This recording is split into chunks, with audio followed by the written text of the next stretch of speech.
In the year 1843, a man was born who, during his lifetime, was to have a profound effect on millions of people. His name was Russell Herman Conwell. He became a lawyer, then a newspaper editor, and finally a clergyman. Well, one day, a group of boys came to Dr. Conwell at his church and asked him if he would be willing to instruct them in college courses. They wanted a college education, but lacked the money to pay for it. He told them that he'd do all he could, and as the boys left, a thought, an idea began to form in Dr. Conwell's mind. He asked himself, why couldn't there be a fine college for poor but deserving young men? Well, here was a great idea, and he went to work on it at once. Almost single-handedly, Dr. Conwell raised $7 million with which he founded one of the world's leading universities. And he raised the money by giving more than 6,000 lectures all over the country, and in each one of them, he told the story called Acres of Diamonds. The story was the account of an African farmer who heard tales about other settlers who had made millions by discovering diamond mines. And these tales so excited the farmer that he could hardly wait to sell his farm and search for diamonds himself.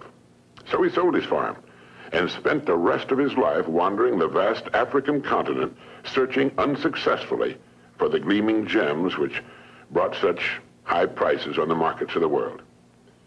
Finally, in a fit of despondency, broke and desperate, as I remember the story, he threw himself into a river and drowned.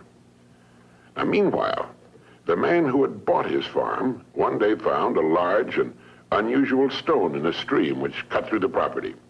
And the stone turned out to be a great diamond of enormous value. And he then discovered that the farm was covered with them, and it was to become one of the world's richest diamond mines. The first farmer had owned literally acres of diamonds, but had sold them for practically nothing in order to look for them elsewhere. If he'd only taken the time to study and prepare himself, to learn what diamonds looked like in their rough state, and had first thoroughly explored the land he owned, he would have found the millions he sought right on his own property. The thing about this story that so profoundly affected Dr. Conwell and subsequently millions of others was the idea that each of us is, at this moment, standing in the middle of his own acres of diamonds. If we will only have the wisdom and patience to intelligently and effectively explore the work in which we're now engaged, we'll usually find that it contains the riches we seek, whether they be financial or intangible or both.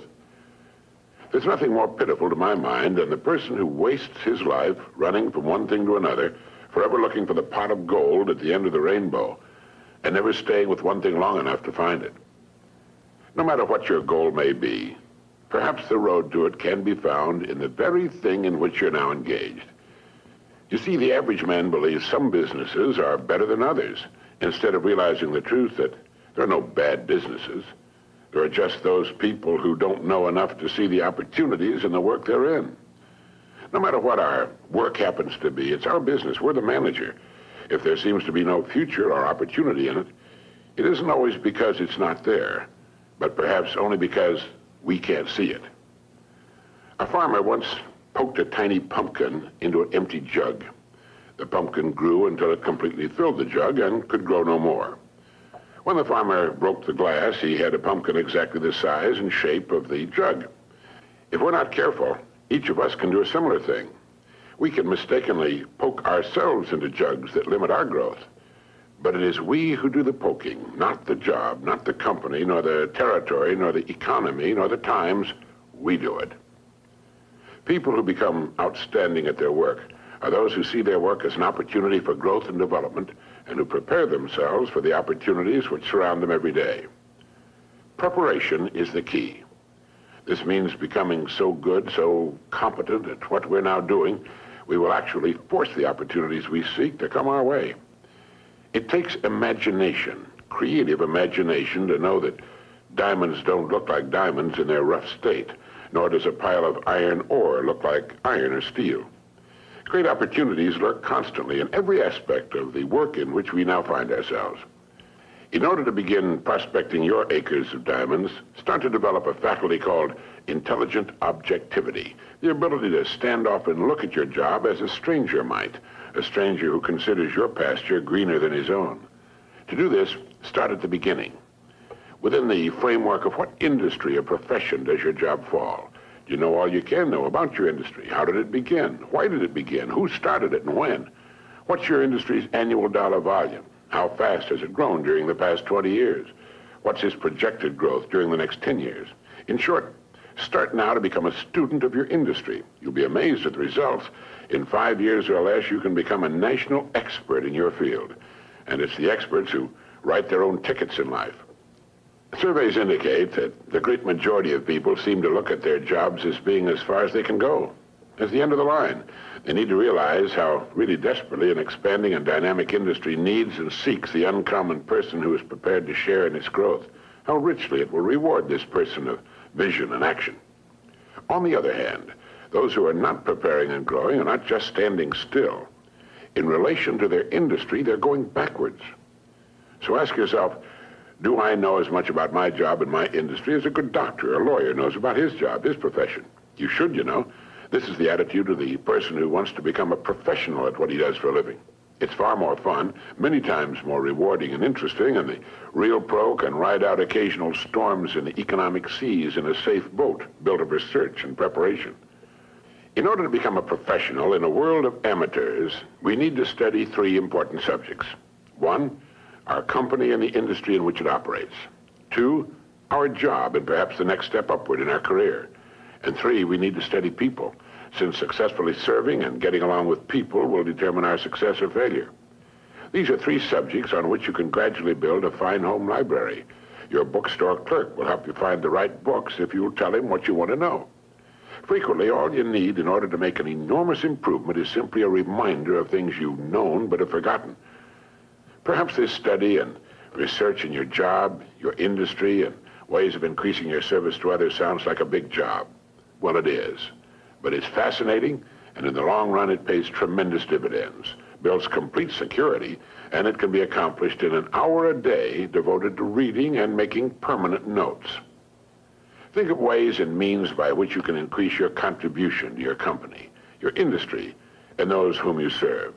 You'll begin to notice a wonderful change in your world, for as ye sow, so shall ye reap. This applies just as much to the family as it does to the breadwinner. The minute you adopt this attitude, you've joined the top 5% of the people of the world.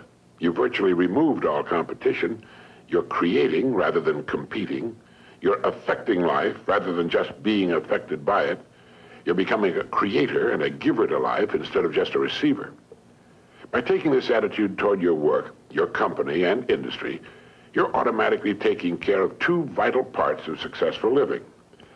First, you'll find yourself becoming more interested and enthusiastic about your work and its future, and both interest and enthusiasm are contagious.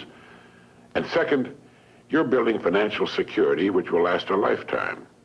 So keep this thought in mind as often as you can on and off the job. Somewhere in your present work, there lurks an opportunity which will bring you everything you could possibly want for yourself and your family. It will not be labeled opportunity. It will be hidden in common, everyday garments, just as was the hairpin with which a man fashioned the first paperclip, or the dirty drinking glass which triggered the paper cup industry.